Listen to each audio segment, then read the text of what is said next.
Well everyone, iPadOS 18 has just officially came out, and I wanted to go and give a quick introduction on exactly how to use iPadOS 18.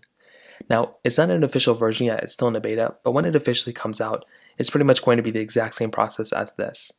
To get started, updates are very important, and the settings app is a little changed, but what I would recommend doing is going through and clicking on software update inside of your general settings of your iPad, and making sure you're on the most recent version of iPadOS 18.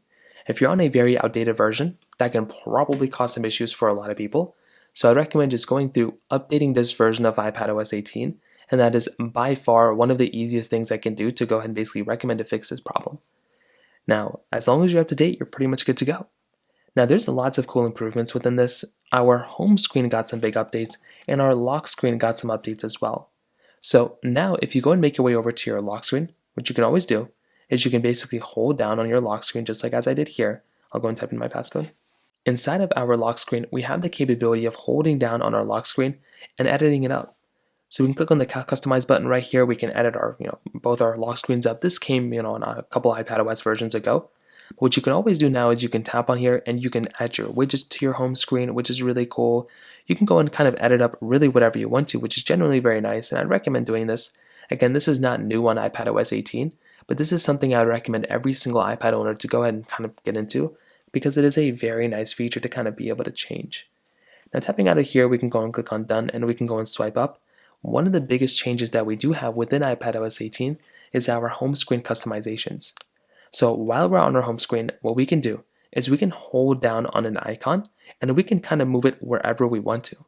So if we want our, all of our icons to be at the bottom, we can go and grab all of our icons and bring them basically to the bottom of our bar or move them wherever we want to. And that is genuinely such a nice, cool thing to basically have. Same thing goes for widgets as well. And another cool thing is that if you look at some widgets, they may have that little tab bar at the bottom of it. So if I go and click here and if I go and click on edit, if I go and I can go and immediately make these widgets bigger or smaller just by dragging these types of, the app icon bigger or smaller depending on which way I want to go.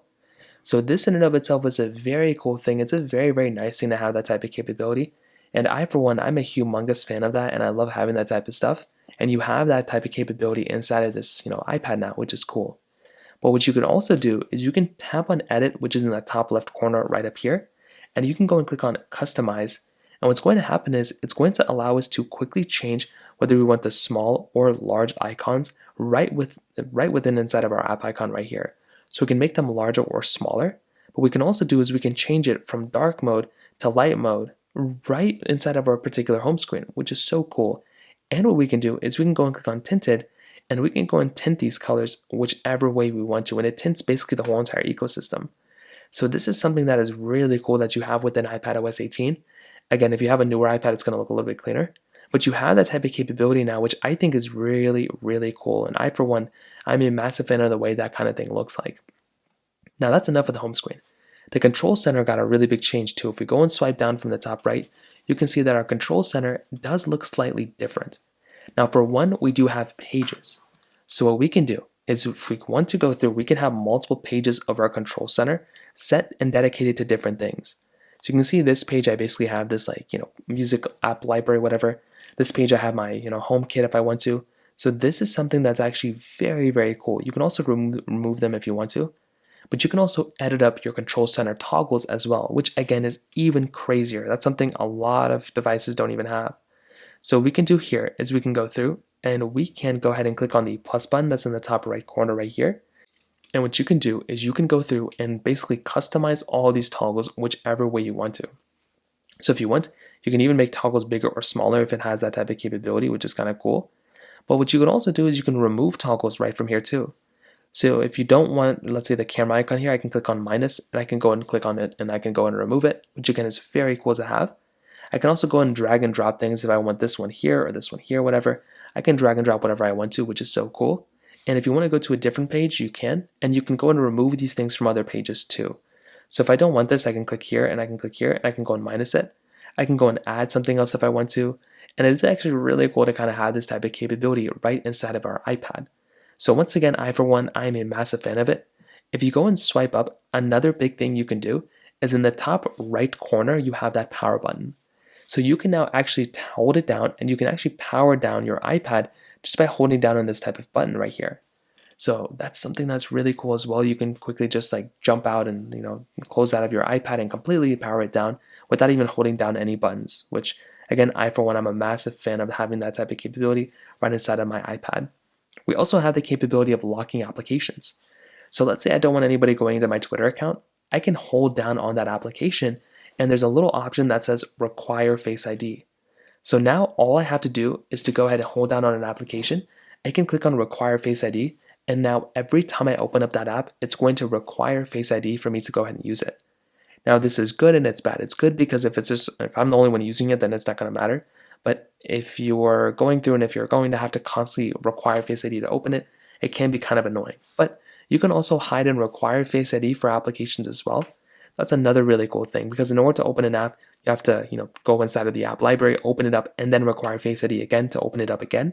So that's another really cool thing that we basically have there too. Now, iMessage got another really big update inside of iPadOS 18 as well. So if you have the cellular model of the iPad, you basically will now be, you will have RCS messages support. So that's something that's really cool. So within iMessage, that's a really big thing. We also got tapbacks that are way more redesigned as well. So if you hold down here, you can go and see that our tapbacks are looking much, much better. And you can also swipe to the side to get more tapbacks, and you can tap on this gray emoji if you want to, and you can tap back with any emoji that you have here. So that in and of itself is something that's really, really cool. And we have a lot more iMessage features, like you can now cross out text, you can bold text if you want to, you have a lot more text effects. And that is actually something that's very, very cool as well. Our iPads also got game mode. So now whenever you go through and play a certain game, if it is actually a game that's detected by your iPad, it will actually enable game mode, which will basically be a more enhanced version.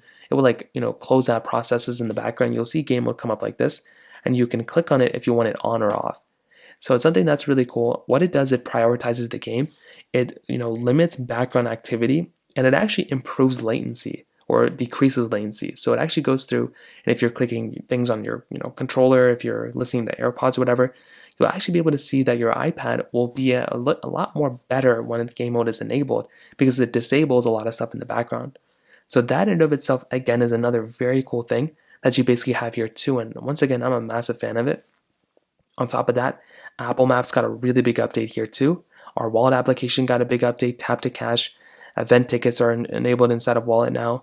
Our journal application got a lot of updates as well. So there's a lot of cool stuff here that's kind of coming along, and I am actually, like I said before, big fans of this kind of stuff. Our Photos application also got a very big update too. I think on our iPads it's more manageable. Our iPhone update for our Photos app is a little bit different, but our iPad is a little bit cleaner. You still have all this stuff and the capability on the side. It is a lot of stuff here, but you can always click on the edit button if you want, and you can limit kind of what you have here and whatnot. You can also hide this bar if you want to, just to see all the photos that you have here.